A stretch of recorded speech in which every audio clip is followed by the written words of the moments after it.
هر موقع که من سرماخوردگی کروبینی میگیرم حال هوام خراب میشه، اما این سرماخوردگی نیست که ما رو داغون میکنه، بلکه علائم اونه. بن و کل بیگانه هاش این رو به سختی فهمیدن. توی قسمت عوارض جانبی 3 بیگانه بیمار رو میبینیم. این باعث شد که فکر کنم چرا اصلا بیگانه ها مریض میشن و تا آخر این ویدیو همراه ما باشید تا 7 بیگانه باقی مونده که مریض نشدن رو در موردشون حرف بزنیم. در این قسمت بن توی یه تعقیب و گریز خفن درز رو دستگیر میکنه و توی فریزر سیاره صندوق عقب یک کامیون زندانی میشه که باعث میشه سرما بخوره و 3 تا از بیگانه هاش بیشترین عذاب رو توی این قسمت کشیدن. اول با وایلد ماد شروع میکنیم. بعد از اینکه بن به وایلد ماد تبدیل میشه بلافاصله میبینیم که سوراخ‌های بینیش که در طرفین سرش هستن پر از مخاط چرکین شده. این بده، چون معمولا وایلد ماد برای دیدن به حس بویاییش وابسته است و این عملا وایلد ماد رو کور میکنه و اون نمیتونه ببینه و این تبدیل عملا در مقابل کلنسی مرد حشره‌ای بیفایده میشه. نسبت به شکل عادیش به شدت ناتوانه چون نمیتونه به طور عادی عمل کنه. این قضیه برای فور آرمز بهتر تموم میشه. علاوه بر تغییر رنگ و اون مایه‌ای که از زیر بغلش میاد که به نظر میرسه خیلی بدبوئه، فور آرمز قدرتش رو حفظ کرده. اما در کل که باید با کلنسی متخصص مبارزه سریع الذهن روبرو بشه به نظر میاد خیلی گیج و منگه. رو راست بخوام بگم فکر میکنم مهارت مبارزه فور آرمز به خاطر بیماری کم شده، چون از این حالت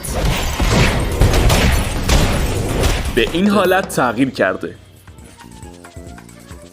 میدونی منظورم چیه؟ اما این همش ترس از بیماریه. هر کسی که مریض میشه نباید توی اوج خودش باشه. توی حالت مریض بن سومین تبدیلش رو انجام میده که علایمش واقعا باحاله.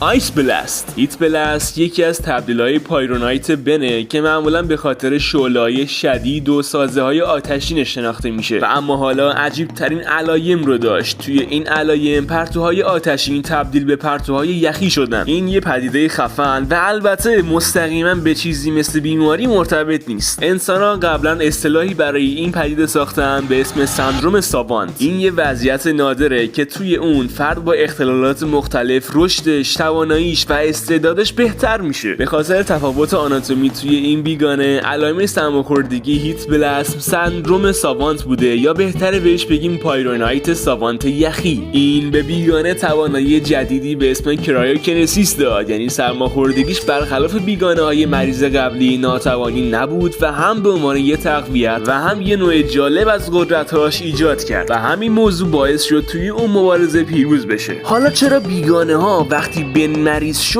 شدن؟ من معتقدم که ساعت و بن به هم مرتبط هستن. وقتی بن جوانتر میشه بیگانه‌ها هم جوانتر میشن و بالعکس. به همین خاطر وقتی فیزیولوژی بن تغییر میکنه، مثلا وقتی سرما میخوره، همین اتفاق هم برای بیگانه‌های داخل ساعت میفته، چون بن و آمنیتریکس هنوزم به هم متصل هستن. ولی حالا سوال اینجاست اگه همه 10 بیگانه اول رو به صورت بیگانگان مریض ببینیم علائمشون چه جوری میشه؟ برای مثال گونه گالوین یا گری ماتر نوع قورباغه انسان نما هستن که چند علامت رایج قورباغه‌ای مریض رو با هم مرور میکنیم. اونا تغییر رنگ میدن، پوستشون میریزه و زبری پوستشون از بین میره و بسیار کند حرکت میکنن. قطعا گری ماتر توی این دسته قرار میگیره. به جای اینکه سریع و چابک باشه کند و سسته. هنوزم نابغه است اما یه جوری میشه. تغییر رنگ میده و پوستش میریزه. برای یه بیگانه تقریبا دوزیس مثل ریپ جاوز فهرستی از علائم مایه‌های مریض رو دیدم و به اینا رسیدم. ریپ جاوز میتونه مدت بیشتری رو توی خشکی بمونه تا توی آب. بدنش لکه‌دار میشه و به جای اینکه فقط تغییر رنگ بده به صورت وارونه شنا میکنه، یعنی کلا وارونه. بعدن توی سری نیروی بیگانگان ما دایموند هند مریض رو میبینیم که موقع عطسه کردن کریستال‌ها رو بیرون میده، اما کریستالاش خیلی ضعیف‌تر شدن و به جای رنگای سبز کم رنگ معمولی زرد میشن. از طرف دیگه استینگ فلای بعد از اینکه مریض شد خیلی کشنده میشه، چون مگس‌های خونگی همینجوری بیماری‌های کشنده رو با خودشون هم میکنن دیگه. استینگ فلای که جای خود داره. میشه اینجوری گفت که استینگ فلای توانایی جدیدی به دست میاره که وقتی لجن یا پاهاش با حریف تماس پیدا میکنن اونا فوراً مریض میشن تا تا جایی که دیگه نمیتونن حرکت کنن. ولی خب 2 تا بیگانه به اسمهای گوست فریک و آپگرید وجود دارن که از مریضی مسئول هستن، چون آپگرید یک گونه مصنوعیه که مثل باقی بیگانه ها فیزیولوژی ارگانیک نداره و گوست فریک هم اولا یک روحه با شرایط مشابه آپگرید. هر دوی این بیگانه ها هیچ علائمی مثل بقیه بیگانه ها ندارن، چون زیست شناسیشون مثل بقیه کار نمیکنه. شما چه تغییراتی توی این بیگانه های کلاسیک بنتن رو دوست داشتید؟ توی کامنت ها بنویسید و برای ویدیوهای بیشتر سابسکرایب کن.